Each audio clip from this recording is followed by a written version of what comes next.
If you were shown this picture and asked to show who amongst these people is from Africa, I bet you will choose the person with the dark skin tone. For the most part, you will be right.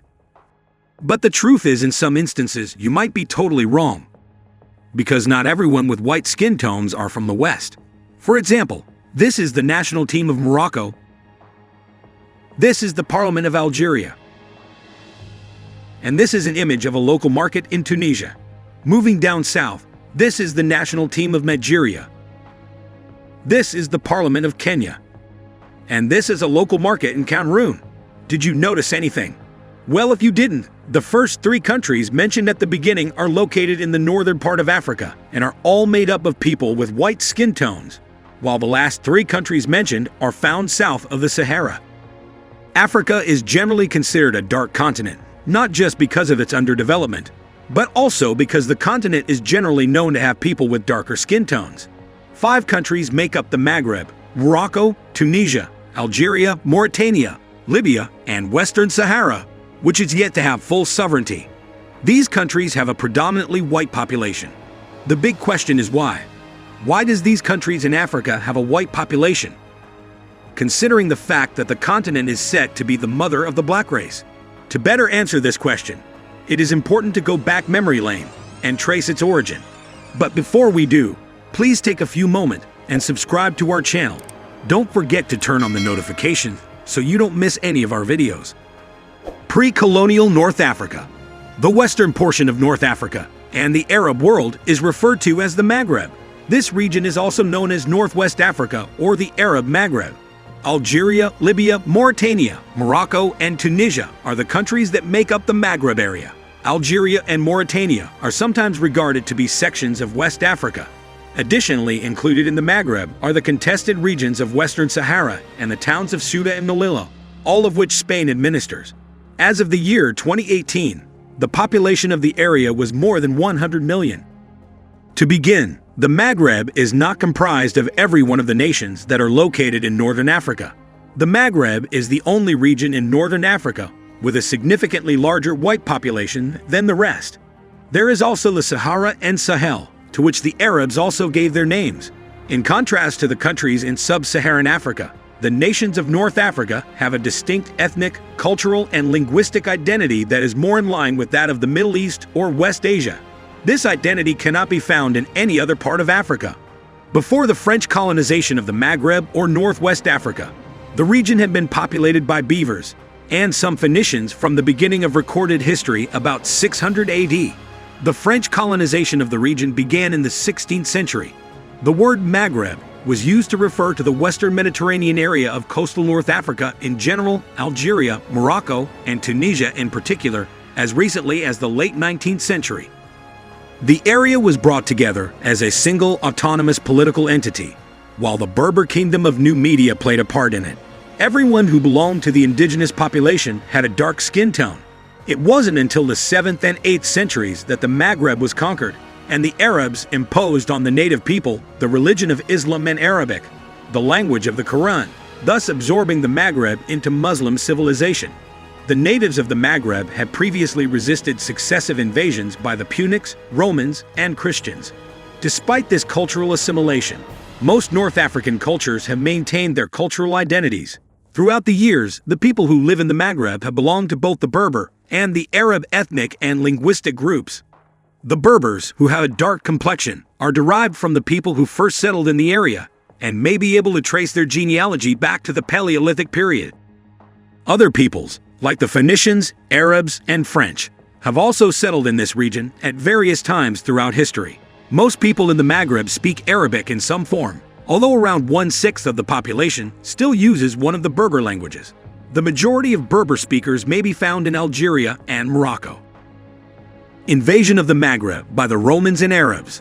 Arab fundamentalists led a wave of Muslim invasion over the area between 600 and 1000 AD. This occurred during the early years of Islam. As the culture of the Beavers and Egyptians combined with that of the Arabs and Muslims, these people, who were relatively similar physically, came to constitute a single group in many locations.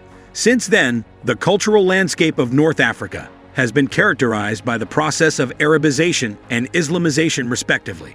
The Roman Empire's contribution significantly contributed to the shift from the black skin paper, which Margaret had dominated, to a type of publication that was more influenced by other cultures.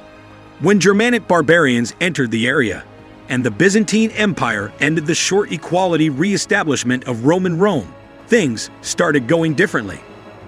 It was a short sojourn for the Romans, as the Islamic Caliphate rose to power under the Umayyad Caliphate, the Higher-Seed Caliphate, and the Fatimid Caliphate, as well as an invasion by the Ottoman Empire for a length of time, since they also ruled sections of the area at the time.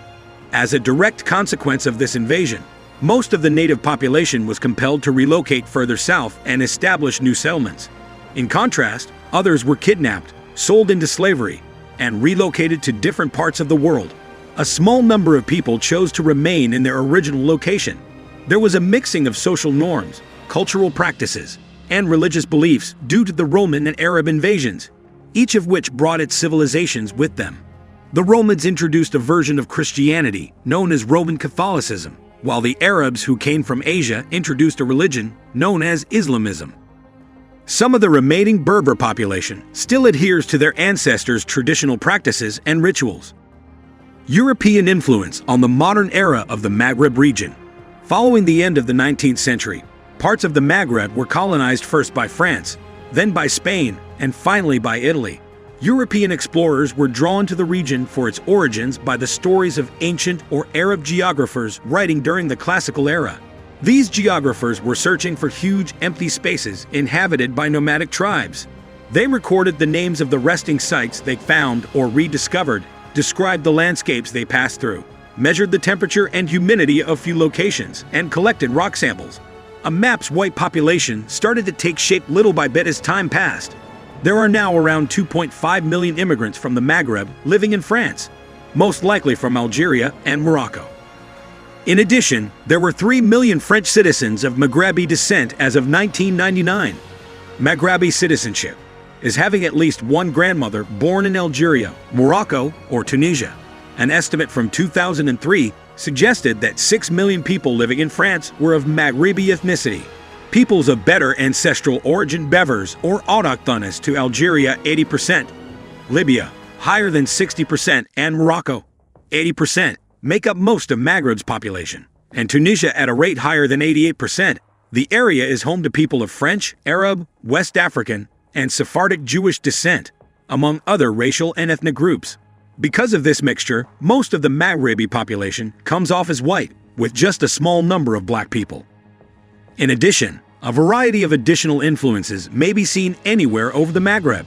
During the medieval period, various waves of European immigration significantly impacted the population of northern coastal cities in particular. The Moriscos and the Disorders were the most renowned of them. During the Spanish Catholic Reconquista, the indigenous people of Spain, sometimes known as the Moors, were coerced into converting to Catholicism and subsequently banished with ethnic Arab and Berber Muslims.